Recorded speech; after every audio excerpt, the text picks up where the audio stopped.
ಸ್ನೇಹಿತರೆ, welcome back to the MG outdoor. ಸ್ನೇಹಿತರೆ, ಸುಮಾರು ದಿನಗಳಾಗಿತ್ತು ವಿಡಿಯೋ ಮಾಡಿದ್ದಿಲ್ಲ. ಯೂಟ್ಯೂಬಿನವು ಅಂದರೆ ಮೂವಿ ರಿವ್ಯೂ ಅದರದ್ದು ವಿಡಿಯೋ ಮಾಡಿದ್ದಿಲ್ಲ. ಕಾರಣ ಇಷ್ಟೇ ಆದರೆ ನಾನು ಬೆಂಗಳೂರಿಗೆ ಬಂದಿದ್ದೆ. ಇಲ್ಲಿ ವರ್ಕ್ ಮಾಡ್ತಾಯಿದ್ದೆ 2 ತಿಂಗಳು, ಇವಾಗ 2.5 ತಿಂಗಳಾಯಿತು. ಆ ವರ್ಕ್ ಪ್ರೆಸರು ಮತ್ತು ಟೈಮ್ ಸಿಕ್ಕಿದ್ದಿಲ್ಲ. ಹಾಗಾಗಿ ನನ್ನ ಕಂಟೆಂಟ್ ಏನಪ್ಪ ಮೇನ್ ಅಂತಂದರೆ ಮೂವಿ ರಿವ್ಯೂ, ಮೂವಿ ಬಗ್ಗೆ ಲಾಗ್ಸ್ ಆಗಿರ್ಬೋದು ಮತ್ತು ಮೂವಿ ಅಪ್ಡೇಟು ಕೊಡೋದು ನನ್ನ ಮೇನ್ ರಿವ್ಯೂ ಆಗಿ. ಆದರೆ ಈ ಥರ ಇಲ್ಲಿ ಪಬ್ಲಿಕಲ್ಲಿ ರೋಡಲ್ಲಿ ರಿವ್ಯೂ ಮಾಡ್ತಾರೆ ಇದೇ ಫಸ್ಟು. ಏನಿಲ್ಲ, ಮೂವಿ ನನಗೆ ಚೆನ್ನಾಗಿ ಅನ್ನಿಸ್ತು. ರಾಮಾಯಣ ಮೂವಿ ನೋಡಿದ್ದು. ಈ ಹಿಂದೆ ತಮಿಳು ಮೂವಿ, ತೆಲುಗು ಮೂವಿ ಪೆದ್ದಿ ಮತ್ತು ಇನ್ನೊಂದು ಸೂರ್ಯ ಸರ್ ಅವರ ಯಾವ ಮೂವಿಪ್ಪ ಅಂತಂದರೆ ಅದು ಕರುಪು ಮೂವಿ ನೋಡಿದ್ದೆ. ಅದಾದಮೇಲೆ ಕನ್ನಡ ಸಿನಿಮಾ 2 ತಿಂಗಳಾದಮೇಲೆ ಇದೇ ಫಸ್ಟ್ ನೋಡ್ತಾ ಇರೋದು ರಾಮಾಯಣ ಮೂವಿ. ಸ್ನೇಹಿತರೆ, ವಿನಯ್ ರಾಜ್ಕುಮಾರ್ ಅವರ ಒಂದು ಕೆರಿಯರಲ್ಲಿ ಇದು ಒಂದು ಹೊಸ ಥರ ಸಿನಿಮಾ ಅಂತಲೇ ಹೇಳ್ಬೋದು. ರಾಮಾಯಣ ಚೆನ್ನಾಗಿದೆ. ಸಿನಿಮಾದ ಒಂದು ಸ್ಟೋರಿ ಲೈನ್ ಆಗಿರ್ಬೋದು, ಸಿನಿಮಾದಲ್ಲಿ ಮಾಡಿರೋ ಪ್ರತಿಯೊಂದು ಪ್ರತಿಯೊಂದು ಪಾತ್ರನೂ ಕೂಡ ಚೆನ್ನಾಗಿ ಅದ್ಭುತವಾಗಿ ಅನ್ನಿಸ್ತು. ವಿನಯ್ ರಾಜ್ಕುಮಾರ್ ಅವರ ಒಂದು ರಗಡ್ ಲುಕ್ ಆಗಿರ್ಬೋದು, ಆಮೇಲೆ ಏನಪ್ಪ ಒಂದು ಸ್ಟೋರಿ ವಿಚಾರಕ್ಕೆ ಬರೋದಾದರೆ, ಒಂದು ಹಳ್ಳಿಯ ಪ್ರತಿಭೆ ಬೆಂಗಳೂರಿಗೆ ಹೋಗಿ ದುಡಿಯೋ ಬದಲು ಅಲ್ಲೇ ಊರಲ್ಲೇ ಇದ್ದು ಏನಾದರೂ ಒಂದು ಸಂಪಾದನೆ ಮಾಡಬೇಕು. ಉದಾಹರಣೆ ಹಳ್ಳಿ ಅಂತಂದರೆ ನಾರ್ಮಲಾಗಿ ಏನಿರುತ್ತೆ, ಅದೇ ಬೆಳೆ ಬೆಳೆಯೋದಾಗಿರ್ಬೋದು, ತೋಟ ಗದ್ದೆ ಹೊಲ ನೋಡ್ಕೊಳ್ಳೋದು, ಆ ಥರದಲ್ಲೇ ಇದರಲ್ಲೇ ನಾನು ಜೀವನ ಮಾಡೋಣ ಅಂತಂದು ನಮ್ಮ ವಿನಯ್ ರಾಜ್ಕುಮಾರ್ ಅವರ ಒಂದು ಕತೆ, ಆ ಥರದ ಕತೆ ಆ ಥರ ಸ್ಟೋರಿ ಇದೆ ಸಿನಿಮಾ.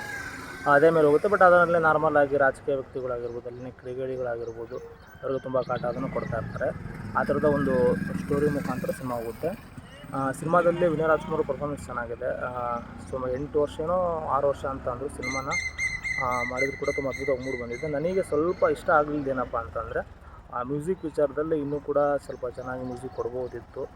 ಪೂರ್ಣಚಂದ್ರ ತೇಜಸ್ವಿ ಅವರು ಅದ್ಭುತವಾಗಿ ಮ್ಯೂಸಿಕ್ನ ಮಾಡ್ಬೋದಿತ್ತು ಅಂತ ನನ್ನ ಒಂದು ಅಭಿಪ್ರಾಯ ಅಷ್ಟೇ. ಅದು ಬಿಟ್ಟರೆ ಒಂದು ಸಾಂಗ್ ನನಗೆ ಇಷ್ಟ ಆಯಿತು. ಅದು ಲವ್ ಸಾಂಗ್ ಇದೆಯಲ್ಲ, ಇದು 2ನೇ ಸಾಂಗು ಅದು ನನಗೆ ಲೈಕ್ ಆಯಿತು.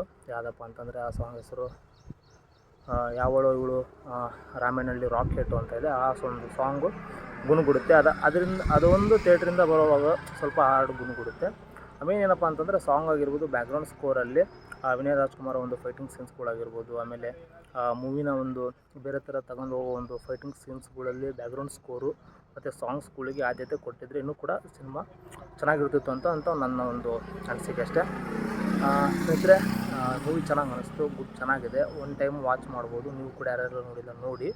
ಸಿನಿಮಾದ ವಿಸುಲ್ ಟ್ರೀಟ್ ಆಗಿರ್ಬೋದು ಮತ್ತು ಲೂಸ್ ಮಾದ ಯೋಗಿ ಅವರು ಭಾಳ ದಿನಗಳಾದಮೇಲೆ ಲೂಸ್ ಮಾದ ಯೋಗಿ ಅವರು ಒಂದು ರಗಡ್ ಲುಕ್ಕಲ್ಲಿ ಅವರು ಕೂಡ ಒಂದು ಕರಿಬೇಕು ಅನ್ನೋ ಒಂದು ಕ್ಯಾರೆಕ್ಟರ್ನ ಮಾಡಿದ್ದಾರೆ ಇಲ್ಲಿ.